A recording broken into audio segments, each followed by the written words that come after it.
It's Wednesday, February 11th, AD 2026. This is the Worldview in 5 minutes, written by Jonathan Clark and heard on 140 radio stations and at theworldview.com. I'm Adam McManus. The number of Christians in the Middle East is falling as religious freedom deteriorates in the region.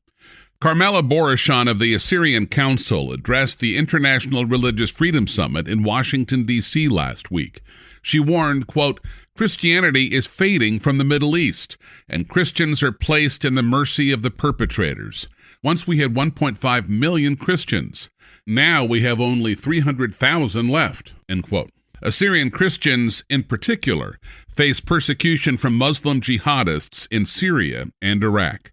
Hebrews 13, verse 3 says, Remember the prisoners as if chained with them, those who are mistreated, since you yourselves are in the body also. Speaking of the Middle East, the United States and Hungary signed an agreement last week to advance religious freedom in the region. The U.S. Department of State noted, quote, Christians are the most persecuted religious group worldwide, yet atrocities and attacks against them too often go unaddressed. Such persecution presents a threat to American security and undermines the values upon which our nation was built, end quote. Hungary has already been supporting suffering believers for years through its Office of Aid for Persecuted Christians. The new agreement is focused on aiding the church in sub-Saharan Africa and the Middle East. Baptist churches in New Zealand are seeing increased interest from young people. Gen Z has reportedly been leading a rise in church attendance in the West, known as the Quiet Revival. The 2025 annual report for the Baptist Churches of New Zealand noted similar findings for its young people. Youth attendance in these churches increased by 24% between 2022 and 2024. And people under the age of 25 accounted for nearly 60% of baptisms reported. In the United States, the Trump administration is expected to repeal an Obama-era climate change policy this week. The policy is known as the endangerment finding. It claimed that greenhouse gases, like carbon dioxide, are a danger to public health. The finding has been the legal basis for regulating greenhouse gas emissions. The Environmental Protection Agency plans to rescind the rule, making it, quote, the largest act of deregulation in the history of the United States, end quote. Major social media companies are facing landmark trials this year for how their platforms affect children. A case against Google-owned YouTube and Meta-owned Instagram begins this week. The companies face accusations that their platforms were designed to be addictive for kids. The platforms TikTok and Snap were initially named in the lawsuit, but settled for undisclosed amounts. Liberty Counsel recently filed an appeal on behalf of a Christian who lost his job for not getting the COVID-19 shot, reports LifeSiteNews.com. Christian Marin worked for Nemours Children's Hospital in Florida. During the COVID-19 pandemic, he refused to get the shot due to his pro-life beliefs. The hospital fired him in 2021, and the Florida Commission on Human Relations sided with the hospital in 2023. Liberty Counsel founder and chairman Matt Stavers said, quote, Nemours Hospital violated Marin's religious protections and should be held accountable, end quote. The Trump administration is welcoming faith-based organizations to participate in a new recovery program for drug addiction and homelessness.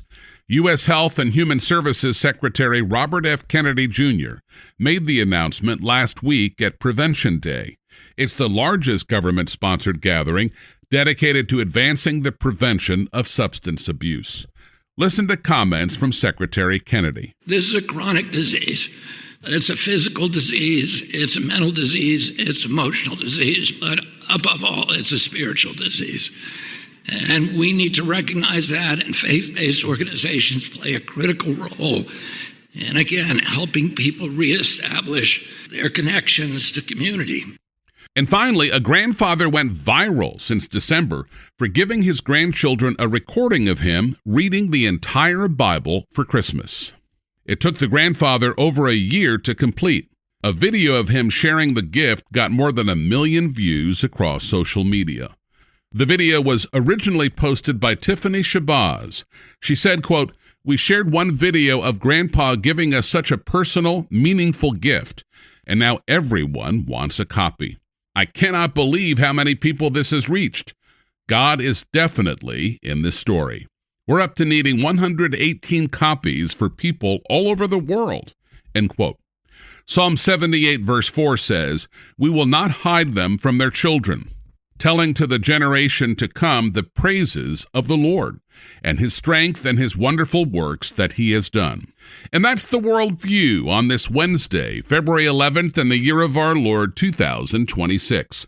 Follow us on X or subscribe for free by Spotify, Amazon Music, or by iTunes or email to our unique Christian newscast at theworldview.com. I'm Adam McManus. Seize the day for Jesus Christ.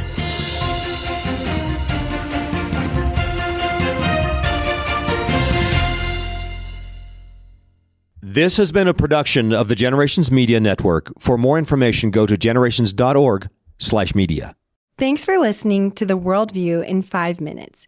If you want to go deeper than the headlines and build a biblical worldview in your home, Generations has resources to help you anchor your family in truth.